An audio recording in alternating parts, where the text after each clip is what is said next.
Hay películas que nacen como proyectos industriales y hay otras que parecen emerger como obsesiones íntimas. La versión de Frankenstein, estrenada el 17 de octubre de 2025 y lanzada el 7 de noviembre por Netflix, pertenece sin duda a esta segunda categoría. Durante décadas, Guillermo del Toro habló de su deseo de adaptar la novela de Mary Shelley. No se trataba de un capricho coyuntural, sino de una fidelidad afectiva. El monstruo de Shelley es, en muchos sentidos, el corazón secreto de su filmografía. Desde Cronos hasta Shape of Water, pasando por El Espinazo del Diablo y El Laberinto del Fauno, Del Toro ha explorado una misma pregunta bajo múltiples disfraces. ¿Quién es realmente el monstruo? En este episodio vamos a analizar esta adaptación desde muchas perspectivas.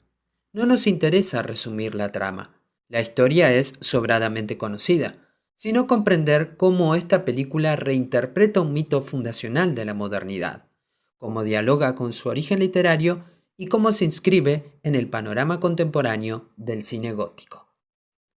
Este análisis va a estar dividido en varios ejes. Se los dejo en pantalla para que lo tengan en cuenta. Mientras lo leen, les comento que pueden dejar un me gusta, comentar y compartir. Si quieren apoyar el canal de forma más directa, pueden hacerlo a través del siguiente alias. Sin nada más que decir, comencemos. El origen, Mary Shelley y la modernidad en crisis. Para comprender la potencia de esta adaptación, tenemos que volver a 1816, al famoso Año sin verano, a las veladas en Villa Diodati, al desafío lanzado por Lord Byron. Allí, una joven Mary Shelley comenzó a escribir lo que luego sería Frankenstein o el moderno Prometeo. La novela surge en pleno romanticismo, pero también en el contexto de la revolución industrial y de intensos debates científicos. El galvanismo, los experimentos eléctricos, las discusiones sobre el principio vital. La pregunta era inquietante. ¿Puede la ciencia sustituir a Dios? El romanticismo no fue simplemente un movimiento estético, fue una reacción frente al racionalismo ilustrado. Frente al progreso técnico, los románticos colocaron la subjetividad, la emoción, la naturaleza sublime. Frankenstein nace en esa tensión, entre el impulso prometeico de dominar la vida y el temor a las consecuencias morales de esa ambición. Víctor Frankenstein encarna el paradigma moderno, el científico que en nombre del conocimiento transgrede límites éticos. Pero Mary Shelley no escribe una fábula moral simplista. La novela es profundamente ambigua. No condena el conocimiento per se, problematiza la irresponsabilidad afectiva. Del Toro comprende esto con absoluta claridad. Su película no convierte a Víctor en un villano unidimensional. Lo retrata como un sujeto desgarrado entre el deseo de la trascendencia y la incapacidad de asumir responsabilidad. Del Toro y sus obsesiones. El monstruo como espejo.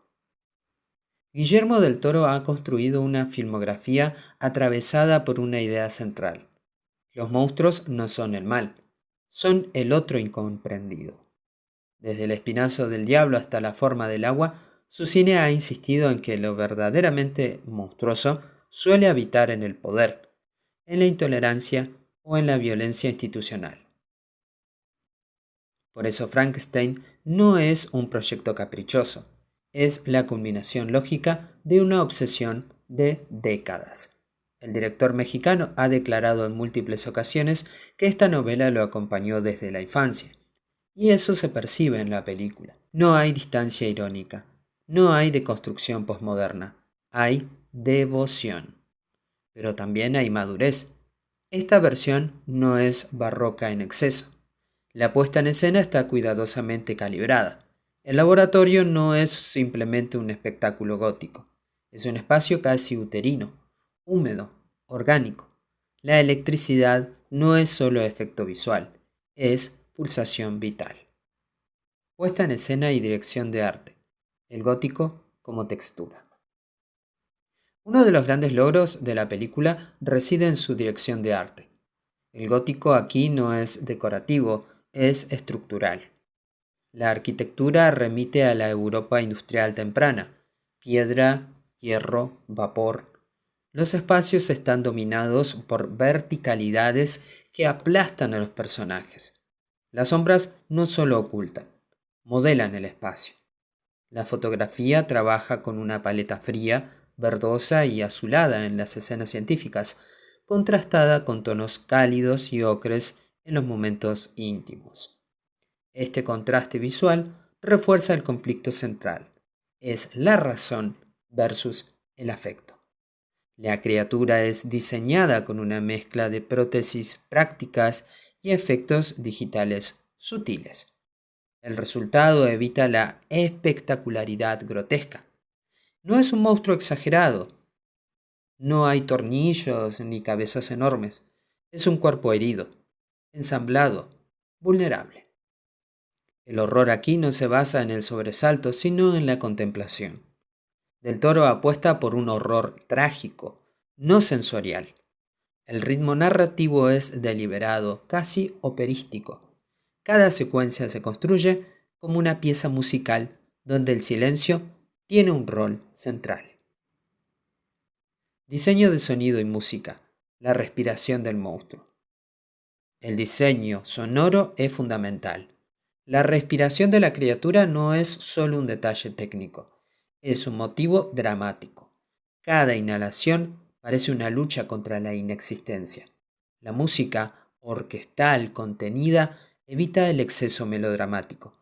Acompaña la tragedia sin subrayarla. El uso del silencio, como decía recién, en las escenas de confrontación entre Víctor y la criatura es poderoso. Crea un espacio ético donde las palabras pesan. Análisis de personajes. Víctor Frankenstein. En esta versión, Víctor no es un científico arrogante sin matices. Es un hombre herido por la muerte, obsesionado con revertir la pérdida. La película enfatiza el duelo como motor de su creación. Su conflicto no es solo moral, es emocional. La incapacidad de aceptar la finitud lo conduce a desafiar el orden natural. Pero el verdadero pecado no es crear vida, es abandonarla. Su evolución dramática lo lleva del entusiasmo prometeico a la culpa devastadora. La cámara lo encuadra progresivamente en espacios cada vez más cerrados, reflejando así su encierro psicológico. La criatura. La criatura es el núcleo del film. Su aprendizaje, su descubrimiento del lenguaje, su deseo de ser amado están filmados con una delicadeza conmovedora. Del Toro enfatiza su dimensión infantil inicial. No nace malvado, se vuelve violento tras experimentar rechazo sistemático. La película recupera la dimensión filosófica de la novela. La criatura es más elocuente y reflexiva que su creador. Ya no es fuego, malo, sino que su rostro, marcado por cicatrices, transmite una humanidad dolorosa. El espectador no teme a la criatura, sino que teme por ella. Siente miedo de que algo le pase y sobre todo teme por su seguridad. Elizabeth. Elizabeth no es una figura pasiva. La adaptación le otorga mayor agencia.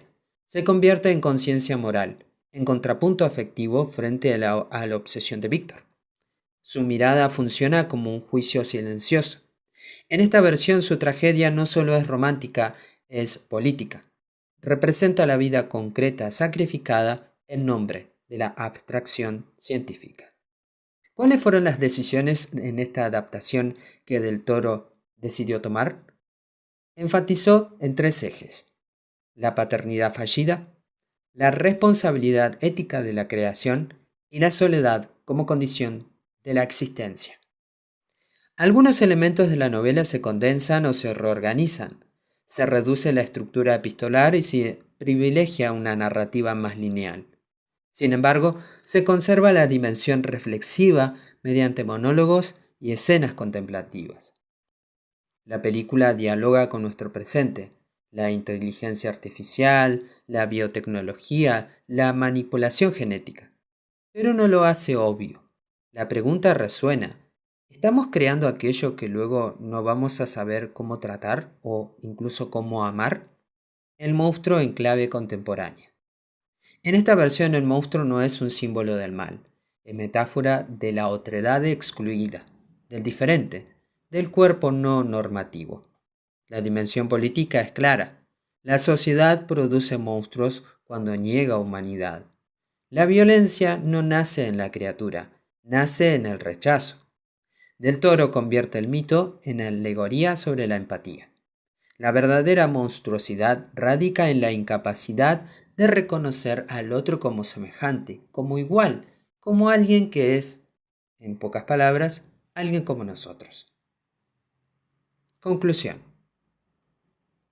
En esta adaptación de Frankenstein, no solamente es relevante su calidad estética, sino que también reactiva una pregunta central de la modernidad.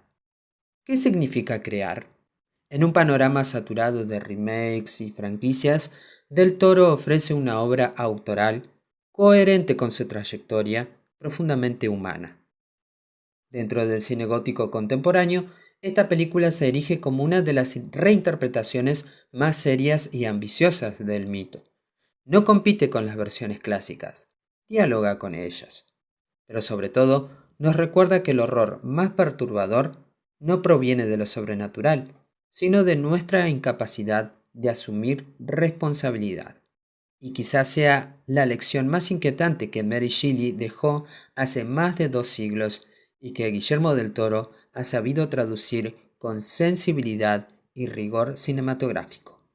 Porque el verdadero monstruo nunca fue la criatura, fue y sigue siendo nuestra indiferencia. Hasta acá el episodio de hoy. Recordá, como dije al principio, que te puedes suscribir, comentar y dejar un me gusta. Para apoyar al canal de forma más directa, te dejo el alias acá en pantalla. Yo soy Víctor, nos veremos la próxima.